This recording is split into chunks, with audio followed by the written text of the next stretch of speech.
Hi friends, welcome to Nolamba media. వీడియోలోకి వెళ్ళే ముందు నాదొక చిన్న రిక్వెస్ట్. ఇంతవరకు నా ఛానల్ ఎవరైనా సబ్స్క్రైబ్ చేసుకొనకుంటే దయచేసి సబ్స్క్రైబ్ చేసుకోండి.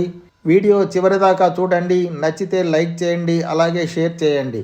లేపాక్షి బసవయ్య లేచి రావయ్య, కైలాస శిఖరిలా కదిరి రావయ్య అని అడవి బాపిరాజు గారు అన్నట్టు ప్రపంచ ప్రసిద్ధమైన లేపాక్షి నందిని చూడడానికి దేశ విదేశాల నుండి టూరిస్టులు ఇక్కడికి వస్తుంటారు. శిల్పకళ, చిత్రకళలకు ప్రసిద్ధి చెందిన 16వ శతాబ్దానికి చెందిన లేపాక్షి ఆలయం యునెస్కో వారి వరల్డ్ హెరిటేజ్ జాబితాలో చేర్చడానికి ప్రతిపాదనలు పంపబడి ఉన్నాయి.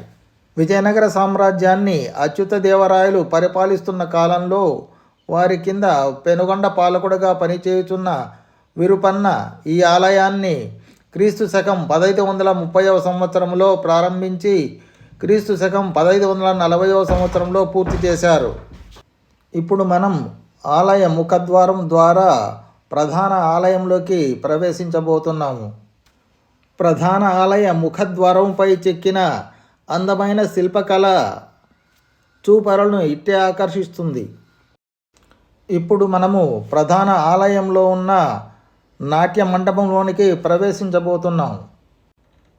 నాట్య మండపంలో ఉన్న లోకప్పు చిత్రాలు అత్యుత్తమమైనవి అని విమర్శకులు ప్రస్తుతించారు. నాట్య మంటపము మరియు అర్ధమంటపంలోని లోకప్పు పై చిత్రాలు ఇక్కడ మనం చూడవచ్చు.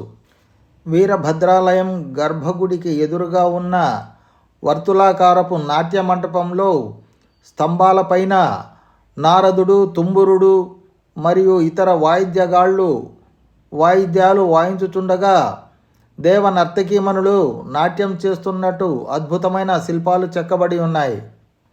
వర్తులాకారంలో ఉన్న నాట్య మంటపం యొక్క పైకప్పు యొక్క అద్భుత శిల్పకళా వైభవాన్ని ఇక్కడ మనం తిలకించవచ్చు. మూల విరాట్టు అయిన శ్రీ వీరభద్ర స్వామిని ఇక్కడ మనము చూడవచ్చు. ఇప్పుడు మనము అర్ధమంటపము నుండి నాట్య మంటపంలోనికి ప్రవేశిస్తూ నయనానందకరమైన శిల్పకళను చూచి తరించవచ్చు. ఆనాటి శిల్పుల శిల్పకళా చాతుర్యానికి నాట్య మంటపము మరియు నాట్య మంటపు పైకప్పు ఒక మచ్చుతునక. ఇప్పుడు మనం లేపాక్షి ఆలయంలో ప్రత్యేకంగా చెప్పుకునే వేలాడే స్తంభాన్ని చూస్తున్నాము. ఈ స్తంభము క్రింద వస్త్రాన్ని సులువుగా తీయవచ్చు. లేపాక్షి ఆలయంలోని శ్రీ వీరభద్రస్వామి గర్భగుడి యొక్క గోడలపైన శివలీలలకు సంబంధించిన అనేక కథలు శిల్పాల రూపంలో చెక్కబడి ఉన్నాయి. వాటిలో భక్త సిరియాలుని కథ కూడా ఈ గోడపైన చెక్కబడి ఉన్నది. ఈ అర్ధమంటపము నుండి బయటకు వచ్చిన తరువాత ఆలయం వెనుక భాగాన ఉన్న శివలింగాన్ని మనము చూడవచ్చును. ఇక్కడ ఈ శివలింగాన్ని గుంటూరుకు చెందిన ఒక సినీ కళాకారుడు తన పుస్తకంలో యథాతథంగా చిత్రీకరిస్తున్నాడు. ఎదురుగా ఉన్న శివలింగాన్ని మనము చూడవచ్చు. శివలింగానికి కుడివైపున విఘ్నేశ్వరుడు మరియు శ్రీకాళహస్తీశ్వరుని చెక్కిన శిల్పాలను చూడవచ్చు. ఇప్పుడు మనము వీరభద్రాలయము వెనక వైపునున్న శివపార్వతుల కళ్యాణ మంటపాన్ని చూస్తున్నాము. కళ్యాణ మంటప స్తంభాలపైన సప్త ఋషుల శిల్పాలను చెక్కినారు. వీరు శివపార్వతుల కళ్యాణానికి హాజరయ్యే సమస్త దేవతలను ఆహ్వానిస్తున్నారు. కళ్యాణ మంటపం లోపల వైపున శివపార్వతుల కళ్యాణానికి హాజరైన బ్రహ్మ, విష్ణు విగ్రహాలను ఇక్కడ చెక్కబడి ఉన్నవి. అలాగే ఒక్కొక్క స్తంభం పైన శివపార్వతుల కళ్యాణానికి హాజరైన దేవతామూర్తుల యొక్క విగ్రహాలు చెక్కబడి ఉన్నాయి. ఈ దేవతల యొక్క మూర్తులతో పాటు కళ్యాణానికి సిద్ధమైన శివపార్వతుల యొక్క మూర్తులు కూడా చెక్కబడి ఉన్నవి. శివపార్వతుల ప్రక్కనే నంది విగ్రహాన్ని కూడా అత్యంత సుందరముగా చెక్కబడి ఉన్నది.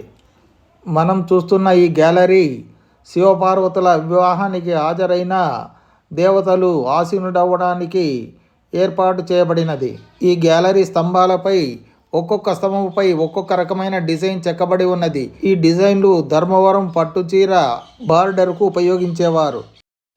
ఇక మనం లేపాక్షికి ఆ పేరు ఎలా వచ్చిందన్న విషయము మరియు లేపాక్షికి రామాయణంతో గల బంధాన్ని మనము ఆధార సహితంగా చర్చించుకుందాము. మనం చూస్తున్న ఈ ప్రదేశంలోనే రామాయణంలో జటాయువుకు సంబంధించిన వృత్తాంతం జరిగిన ప్రదేశం ఇది. సీతమ్మ వారిని రావణాసురుడు అపహరించి ఆకాశ మార్గాన తీసుకెళ్తుండగా గమనించిన జటాయు అనే పక్షి సీతమ్మ వారిని విడిపించడానికి రావణునితో యుద్ధము చేసి తీవ్రంగా గాయపడి ఈ గుట్టపై పడి ఉండగా సీతమ్మను వెతుకుతూ వచ్చిన రామ లక్ష్మణులకు తీవ్రంగా గాయపడి మృత్యుముఖంలో ఉన్న జటాయు కనిపించింది. గాయపడిన జటాయును శ్రీరామచంద్రుడు తన ఒడిలోనికి తీసుకొని కారణం అడుగగా జటాయు జరిగిన వృత్తాంతమంతా తెలిపి రావణాసురునితో జరిగిన యుద్ధంలో గాయపడి ఇలా ఈ గుట్టపై తమ రాకకై ఎదురు చూస్తూ ఉన్నారని తెలిపి శ్రీ మహావిష్ణు అవతారమైన శ్రీరామచంద్రుని చేతులలో మరణించింది. శ్రీ మహావిష్ణు అవతారమైన శ్రీరామచంద్రుని చేతులలో మరణించి శ్రీ మహావిష్ణువులో లయమైనందున ఈ ప్రాంతాన్ని లయపక్షి అని పేరుతో పిలిచేవారు. కాలక్రమేణా ఆ పేరు లేపాక్షిగా రూపాంతరం చెందిందని ఆలయ పూజారులు తెలిపారు.